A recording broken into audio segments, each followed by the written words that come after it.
Welcome back to This Week. Time now to get the views of our media and political experts, Metro Councilman at Large Jerry Maynard, and heard daily on 1510 WLAC syndicated talk show host Steve Gill. Welcome. Nice to see you guys again.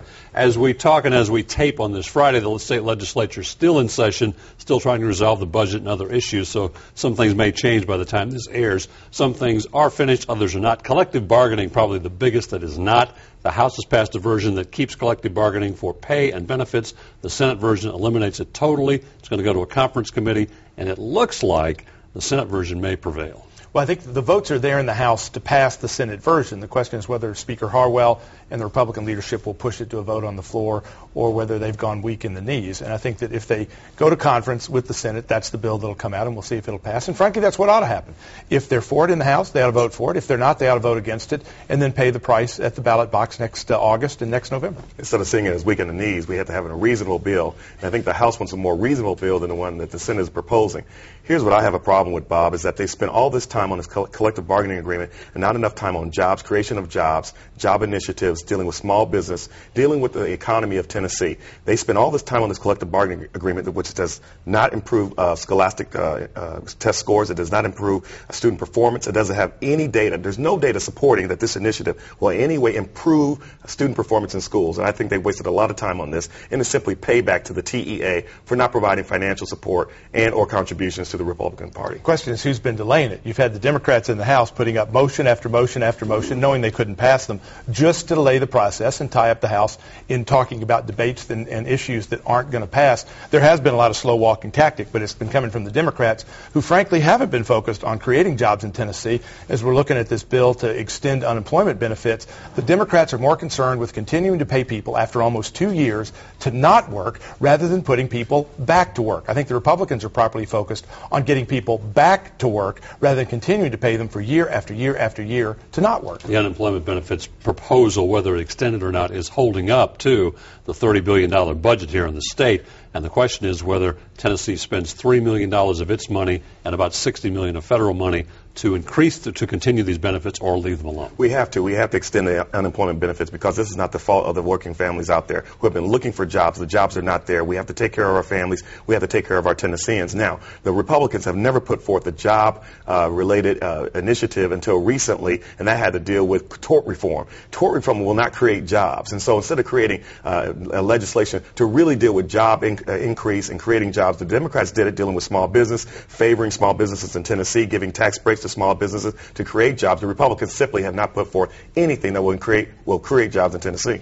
I love the fact that when we had a Democrat governor, Jerry was blaming the Republican President, George Bush, for the economy. Now that we've got a Republican governor for just a few months, and a Democrat president of the United States who's driven unemployment higher, driven the jobless rate higher, 400,000 people again last week filing new unemployment claims. Now it's only a Tennessee problem. Haslam, I think you got to look at Haslam. Where are the jobs, Haslam? Ask Barack Obama. He's the one sending them overseas. The governor's top priority, as you talked about already, was tort reform. He has gotten that approved. He has not yet signed it, but probably will this weekend. It effectively puts a cap on the amount of damages a business would be required to pay in a lawsuit.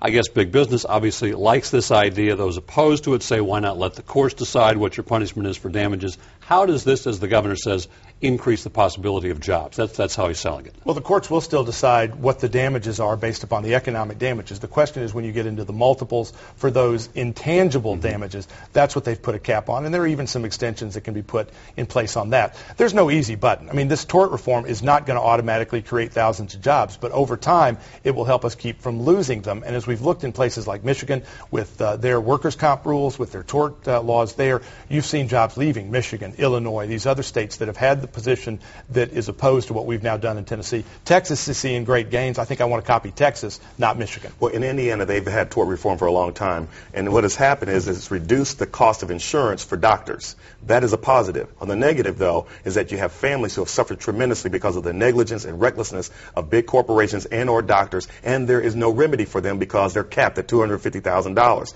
So you have families who have suffered millions of dollars in damages who then have a cap of $250,000, so they do not get fair compensation for their injuries. But it has not created jobs in Indiana. I'm from Indiana. I've lived under the tort reform. I was a practicing lawyer. I will tell you this, it did not create jobs. Again, though, keep in mind that the cap on that $250,000 is not on damages. If somebody has suffered economic injury, they've lost their life, and therefore you've lost the earning capacity, you've lost your limb, you've lost your physical capacity to do your job, and lost your earning capacity, there is not a cap to that. It is what those damages are. It's the intangibles that have been capped. On the national scene, Congressman Cooper, we heard talking about his sponsoring the cap bill in the House. Republican Senator Bob Corker sponsoring it in the Senate, a bipartisan approach to try to keep the debt from getting any worse, yet it can't get passed. What do you think the reason is for that? Well, I think part of it is they like to spend money in Washington, and it's an equal opportunity problem. Republicans like to do that. Democrats like to do that. They don't want a cap. That's why we got a $14 trillion budget deficit, or debt now, with a deficit that's $1.5 trillion.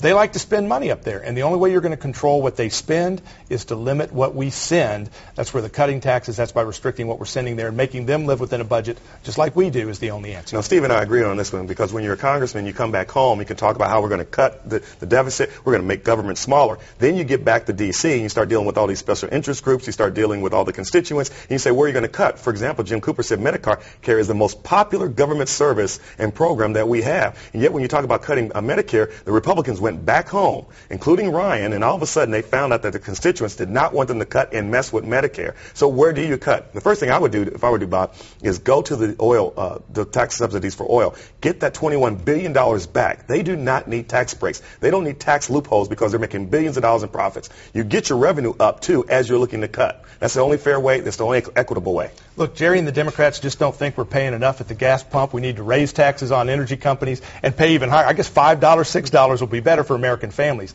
The bottom line is Medicare is going to be broke in about 12 years. The Ryan plan doesn't affect anybody who's over age 55. So whether it's not there because of the Ryan plan or not there because it's broke, it's not going to be there by the time you or I would get it. We need to address it seriously and not play Medicare 10 backwards. seconds. Medicare will be gone. The American people don't want it. 80% people say they support Medicare as is. Republicans hassle them, where are the jobs? Jerry Maynard, Steve Gill, appreciate your time and your insight. Stay with us. This week continues in a moment.